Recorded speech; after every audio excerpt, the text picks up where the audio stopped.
श्रीमद् भगवद गीता के 10वें अध्याय के बाद आगे बढ़ते हैं 11वें अध्याय की ओर।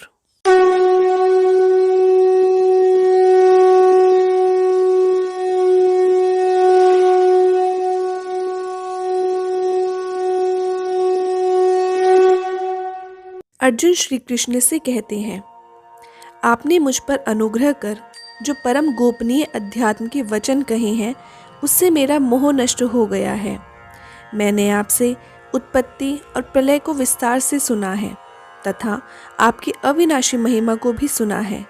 आप अपने को जैसा कहते हैं यह ठीक ऐसा ही है, परंतु हे पुरुषोत्तम, आपके ज्ञान, ऐश्वर्य, शक्ति, बल, वीर्य और तेज से युक्त ऐश्वर्य रूप को मैं प्रत्यक्ष देखना चाहता हूँ।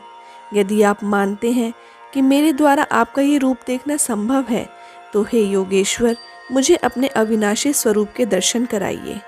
अर्जुन की बात यहाँ दिखाती है कि भगवान ने जो परम ज्ञान उन्हें दिया था वो उनके अंदर उतर गया था। इसलिए वो कहते हैं कि पहले उन्हें अपनों के लिए जो लगाव और मोह महसूस हो रहा था, जिससे वो कमज़ोर पड़ गए थे, अब खत्म होने लगा था। मोह अध्यात्म के रास्ते में वो बाधा है जो मनुष्य को संसार के जाल में फंसाए रखती है। इसलिए मोह का नष्ट होना बहुत ज़रूरी है। मोह अपना पराया करना सिखाती है।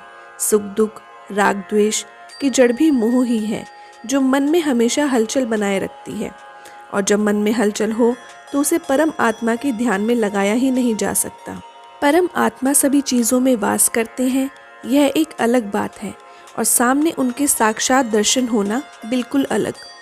अर्जुन अब भगवान के दिव्य स्वरूप को देखना चाहते थे, वो रूप जो सर्वशक्तिमान, सर्वव्यापी, सर्वज्ञता, अनंत शक्ति, अनंत गुण और अनंत वैभव से युक्त है।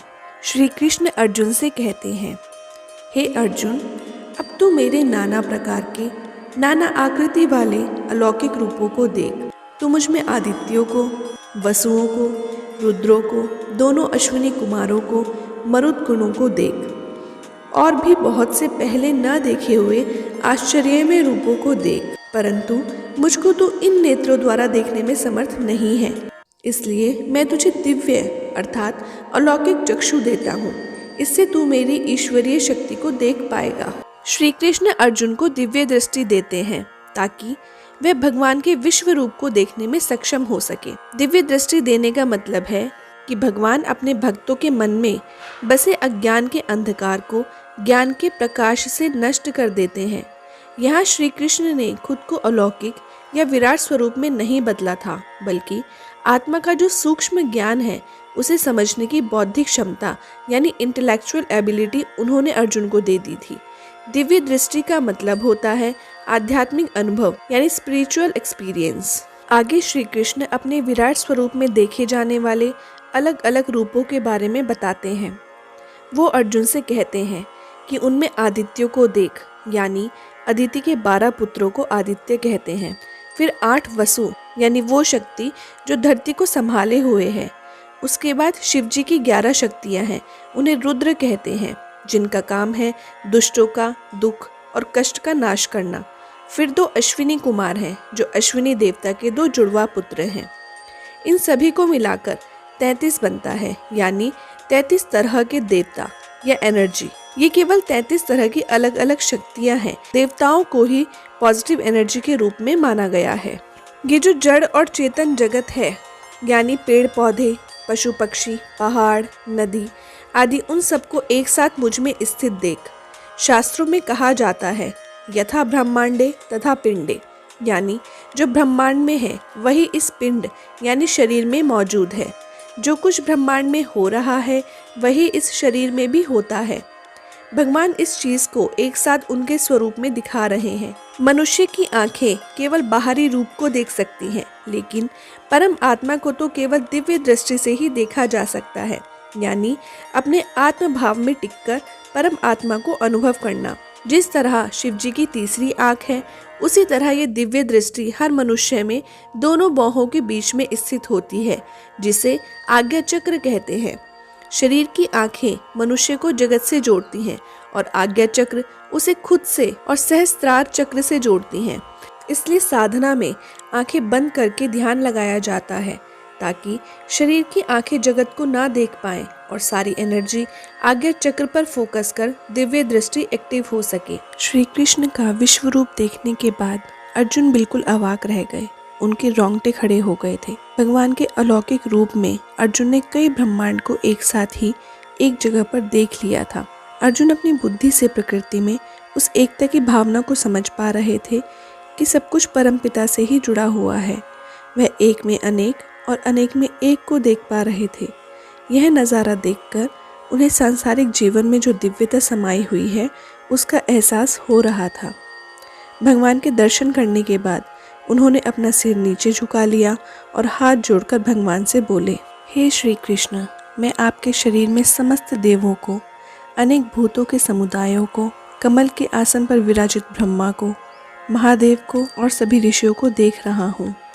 हे संपूर्ण विश्व के स्वामी, आपके अनेक भुजा, मुख, नेत्रों से युक्त तथा सब ओर से अनंत रूपों वाला मैं देख रहा हूँ। हे विश्व रूप, आपका ना तो अंत दिखाई देता है, न मध्य और ना ही आदि। आप ही इस जगत के परम आश्रय हैं।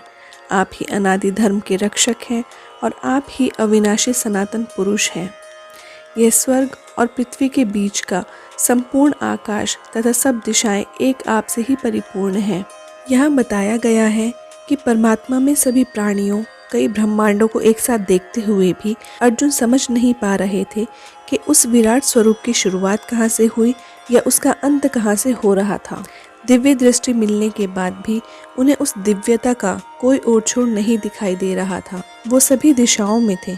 उनकी बातें इस बात को साबित करती हैं कि जो है ही अनंत, उनका कोई अंत हो ही कैसे सकता है।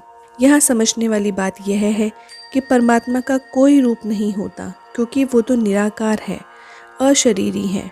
इसलिए हर मनुष्य उन्हें अपनी समझ और नज़रिए से देखता है। यहाँ अर्जुन उस रूप को देख रहे थे जिसके बारे में वो ऋषियों, गुरुओं से सुनते आए थे। श्री कृष्ण कहते हैं, मैं लोकों का नाश करने वाला महाकाल हूँ। इस समय इन लोकों को नष्ट करने के लिए प्रवृत्त हुआ हूँ। इसलिए जो प्रतिपक्षियों की सेना में स्थित योद्धा लोग हैं, वे सब तेरे बिना भी नहीं रहेंगे, अर्थात तेरे युद्ध न करने पर भी इन सब का नाश होना तय है। अतएव तू उठ, यश प्राप्त कर और शत्रुओं को जीतकर धन धान्य से संपन्न राज्य को भोग। ये सब शूरवीर पहले ही से मेरे द्वारा मारे गए हैं। तू तो केवल निमित्त मात्र बन जा। यहाँ श्री कृष्ण कहते हैं कि वो काल हैं, यानी सभी को एक दिन काल का निवाला बनना ही पड़ता है। जिसका जन्म हुआ है उसे मरना ही पड़ता है। इसलिए सब उनके मुख में जा रहे थे। जैसा होना होता है वैसा ही होता है, चाहे निमित्त कोई भी बने।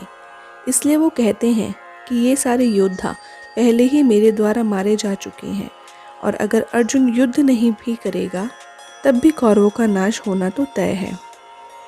श्री कृष्ण कहते हैं कि नकारात्मक शक्तियों की शक्ति चाहे जितनी भी बड़ी हो, वो सर्वशक्तिमान काल द्वारा पहले ही मारे जा चुके हैं और अर्जुन को केवल उनके विनाश में एक निमित्त के रूप में कार्य करना है।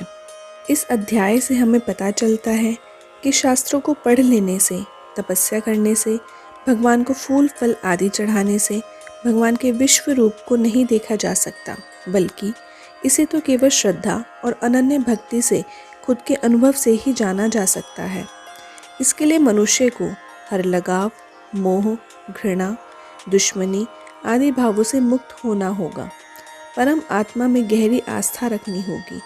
अपने सभी कर्मों को पूरे विश्वास के साथ उन्हें समर्पित करना होगा और लगातार उनके ध्यान में लगे रहना होगा।